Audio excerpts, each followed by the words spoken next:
ফ্যাসিবাদ বিরোধী আন্দোলনের আমরা ছাত্রদল, যুবদল, স্বেচ্ছাসেবক দল শান্তিপূর্ণভাবে আমরা শহর প্রদক্ষিণ করে আমাদের দলীয় কার্যালয়ে এসে আমরা উপস্থিত হয়েছি। এ পর্যায়ে ভোলাতে যাতে ফ্যাসিবাদের উদ্ভব আর না হয়, আমরা যুবদল, ছাত্রদল, স্বেচ্ছাসেবক দল ভ্যানগার্ডের ভূমিকা পালন করব ভোলা জেলা বিএনপি।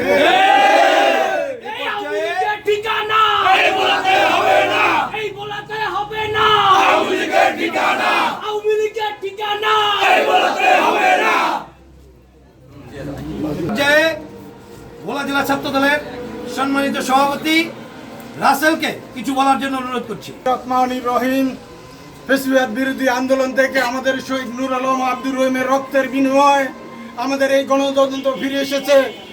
আজকে স্বৈরাচার শেখ হাসিনার যেই ছাত্রলীগ, যুবলীগ যারা নৈরাজ্য করার সৃষ্টি করবে, তার প্রতিবাদে ছাত্রদল, যুবদল এবং স্বেচ্ছাসেবক দল রাজপথে আছে।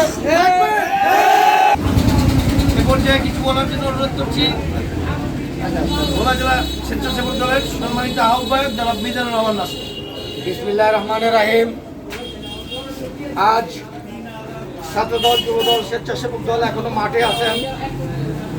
আজকের যেই হোন্ডা র্যালি করা হয়েছে, হোন্ডা মিছিল করা হয়েছে এই ফ্যাসিবাদের বিরুদ্ধে, কেননা এখনো ফ্যাসিবাদের প্রেতাত্মারা সারা বাংলাদেশে ঘুরে বেড়াচ্ছে, আনাচে কানাচে। তারা সারা বাংলাদেশে একটা অপ্রীতিকর ঘটনা সৃষ্টি করার চেষ্টা করতেছে। কোন নিষিদ্ধ সংগঠনকে এই দেশে, এই রাষ্ট্রে আর কোন কার্যক্রম চালাচ্ছে ছাত্রদল, যুবদল, স্বেচ্ছাসেবক দল সহ বিএনপি সকল অঙ্গ সংগঠন এর বিরুদ্ধে রুখে দাঁড়াবে। কোন নিষিদ্ধ সংগঠন বাংলাদেশ আওয়ামী লীগকে আর কোনদিন এদেশে কোন কার্যক্রম পরিচালনা করতে দেওয়া হবে না। এই সংগঠনের প্রত্যেকটা লোককে আনাচে কানাচে যেখানেই পাওয়া হয় তাদেরকে ধরিয়ে পুলিশে দেওয়া হবে, কারণ তারা নির্বিচারে 17টি বছর হত্যাযজ্ঞ চালিয়েছে, আন্দোলনে হত্যাযজ্ঞ চালিয়েছে। আমরা এদের গ্রেফতার করে পুলিশের হাতে সোপর্দ করবো ইনশাআল্লাহ। আমার বক্তব্য শেষ করছি। গুন্ডালীগের রাস্তা হবে না, আওয়ামী লীগের রাস্তা নয়, হবে না, ছাত্রলীগের রাস্তা নয়, হবে না, আওয়ামী লীগের রাস্তা নয়, হবে না, দিল্লি যাদের মামা বাড়ি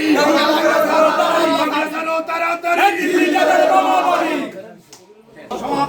অসংখ্য ধন্যবাদ।